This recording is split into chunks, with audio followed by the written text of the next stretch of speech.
அடடா ஒரே பிரச்சனையா போச்சுங்க.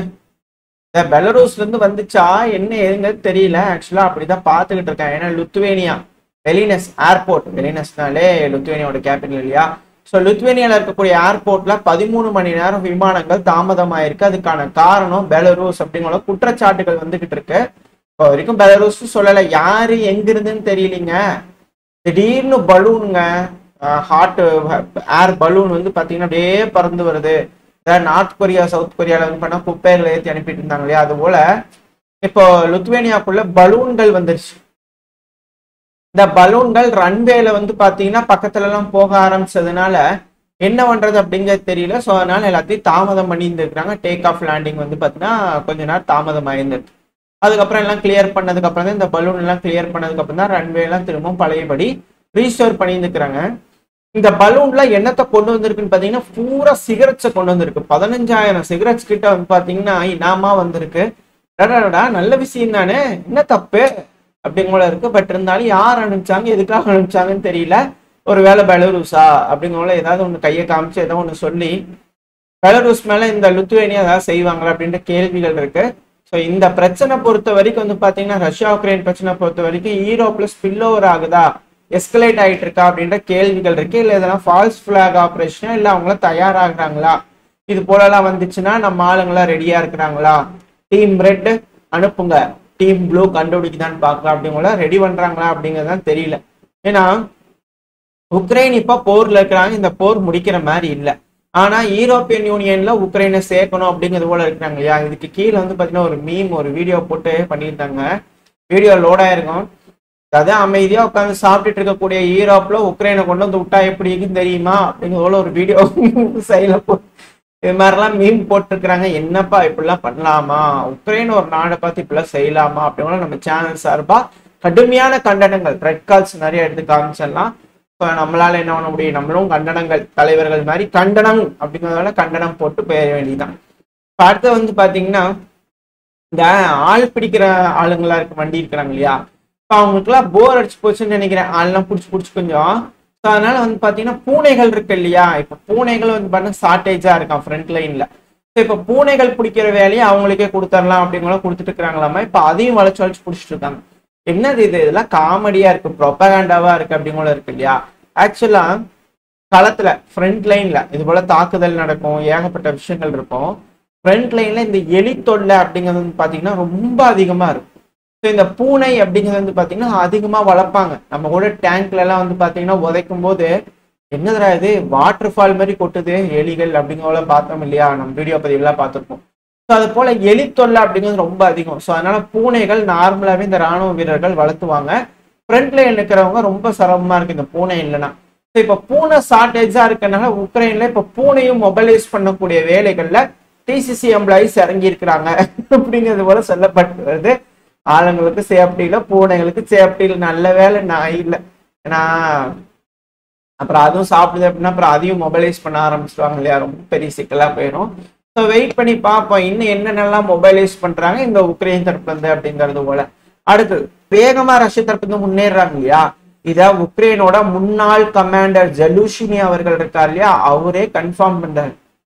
இது போல ரஷ்யா வந்து பல முனைகள்ல இருந்து முன்னேறிட்டு இருக்காங்க. அதுக்கான காரணம், அவங்க முன்னேறதுக்கான காரணம் ட்ரோன்கள், அவங்க கையாளக்கூடிய டெக்னிக்ஸ், டாக்டிக்ஸ். இது எல்லாம் அவங்களுக்கு ரொம்ப அட்வான்டேஜா இருக்கு. இது போல இடங்கள்ல முன்னேறதுக்கு. அது மட்டும் இல்லாம ரொம்ப அதிகமான இழப்புகள் நடந்துகிட்டு இருக்கு, அதிகமான கேஷுவாலிட்டிஸ் நடந்துட்டு இருக்கு. உக்ரைனோட சோல்ஜர்ஸ் ஸ்டெடியா டிக்ளைனை நோக்கி போயிட்டு இருக்காங்க. அதாவது அவங்களோட வீரர், அவர் தலைமை தாங்கக்கூடிய வீரர்களையே அவர் சொல்றாரு. முன்னாடி தலைமை தாங்கிட்டு இருந்தாரு, இப்ப யூகேல இருக்காரு ஜலூஷ்னி அவர்கள். இதுக்கப்புறம் ஜெலன்ஸ்கி அவர்களை விட அதிகமா உக்ரைன் மக்களுக்கு பிடிக்கக்கூடிய தலைவர்கள ஜலூஷ்னி இருக்கிறாரு. அது மட்டும் இல்லாம அடுத்த பிரசிடென்சியல் எலெக்ஷன்ல நின்று அவர் ஜெயிப்பாரு அப்படிங்கிறதுக்கான உறுதியும் வந்து பாத்தீங்கன்னா பல மீடியாக்கள் கொடுத்துட்டு இருக்காங்க. இப்பேற்பட்ட ஒரு நபர் உக்ரைன் தொடர்ந்து இழந்துகிட்டு இருக்காங்க அப்படிங்கிற விஷயத்த மீடியாக்கள் தரப்புல பேட்டி கொடுக்குறாரு. அதுவும் தொடர்ச்சியா லாஸ் ஆயிட்டே இருக்காங்க, ஃப்ரண்ட் லைனை இழந்துட்டே இருக்காங்க, வீரர்கள் அதிக அளவுல இறக்குறாங்க. இதுக்கான காரணம் ரொட்டேஷன் இல்ல, அதிகமான ராணுவ வீரர்கள் இல்லாததுனால ப்ராப்பரா ஃப்ரண்ட் லைன் இருக்கக்கூடிய வீரர்களுக்கு ரெஸ்ட் கொடுக்க முடியல.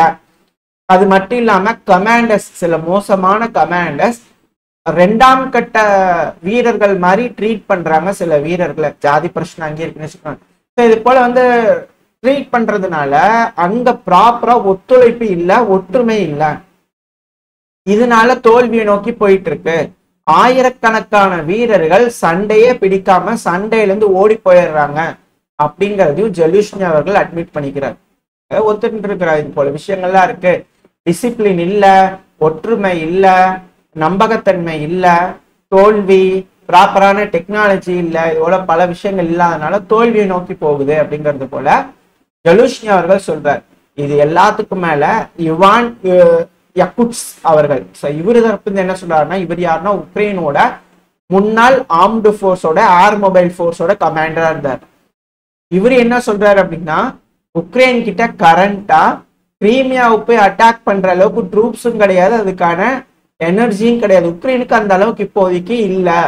அவங்களால மிசைலை யூஸ் பண்ணி தான் கிரீமியாவை அடிக்க முடியும். அதுக்கான மிசைல் உக்ரைன் ரெடி பண்ணணும் அப்படிங்கிறது பண்ண இவர் தரப்பு ஸ்டேட்மெண்ட்ஸ் வந்துருக்கு.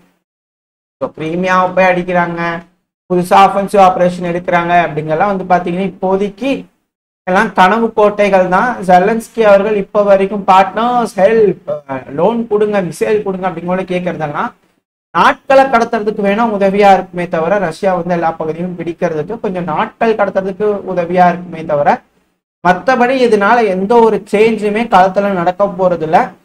வரக்கூடிய காலங்களில் ரஷ்யா இன்னும் மிக பெரும் அளவுல பகுதிகளை பிடிப்பாங்க. அப்படி பிடிக்கிறாங்க அப்படின்னா இன்னும் அதிக அளவுல பகுதிகள் கேட்டாலும் ஆச்சரியப்படுறதுக்கலாம். எஸ்கலேஷன் அப்படிங்கிறது நடக்குது அப்படின்னா கண்டிப்பா இது யூரோப்போட ஃபெயிலியர்ல யூரோப் பே பண்ண போறாங்க அப்படிங்கறத இது இருக்கக்கூடிய விஷயமா இருக்குமே தவிர, மற்றபடி இந்த காலத்துல எந்த ஒரு சேஞ்சும் இருக்கிற மாதிரியான எந்த ஒரு விஷயமும் இல்லைன்னா, ரஷ்யா வரக்கூடிய படைகள் இந்த பகுதிகள்லாம் வந்து பாத்தீங்கன்னா பேட்டில் ஃபீல்டுல முன்னேறது அப்படிங்கிறது சிக்கல். ஏன்னா இப்ப அட்வான்டேஜான பொசிஷன்ல ரஷ்யாவோட கட்டுப்பாட்டுக்குள்ள இருக்கு. இந்த பொசிஷன்லாம் உக்ரைனுக்குள்ள இருக்கும்போது அவங்க உள்ள இறங்கினாங்கன்னா பரவாயில்ல. மேபி இவங்க அட்வான்டேஜான பொசிஷன் வேற ஒரு லைனை வரைஞ்சு வச்சு அந்த லைன்ல நிற்பாங்களா அப்படின்ற கேள்விகள் இருக்கு. என்ன நடக்க போகுதுன்றது பார்ப்போம். ஏன்னா இன்னொரு சைடு ஜார்ஜியால தொடர்ச்சியா 2வது நாளா ப்ரொட்டஸ்ட் நடந்துட்டு இருக்கு. ஸோ நாடுகள், ரஷ்யாவை சுற்றி இருக்கக்கூடிய நாடுகள்ல ஆட்சி கையெழுப்பு உருவாக்கி அந்த நாடுகளை ரஷ்யாக்கு எகெயின்ஸ்ட் என்கேஜ் பண்ண வைக்கிறது தான் யூரோப்போட வேலைகளா இருக்கு.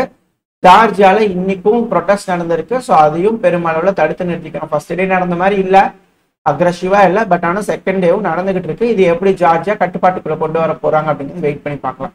ஓரளவுக்கான தகவல்கள் இந்த பையில பார்த்துருப்போம்னு நினைக்கிறேன். இதோட இந்த பதிவு நான் முடிச்சுக்கலாம். இந்த பதிவு எப்படின்னு உங்களுக்கு பிடிச்சிருக்கு அப்படின்னா லைக் பண்ணிட்டு உங்க ஃப்ரெண்ட்ஸ் ஷேர் பண்ணிக்கோங்க. அது கூட மறக்காம நம்ம சேனல் சப்ஸ்கிரைப் பண்ணலாம், மறக்காம சப்ஸ்கிரைப் பண்ணிக்கோங்க. இந்த பதிவு நல்லா இருக்கும் நம்பிக்கையில் அடுத்த பையன் உங்க சந்திக்கிறேன். Very stay safe, by.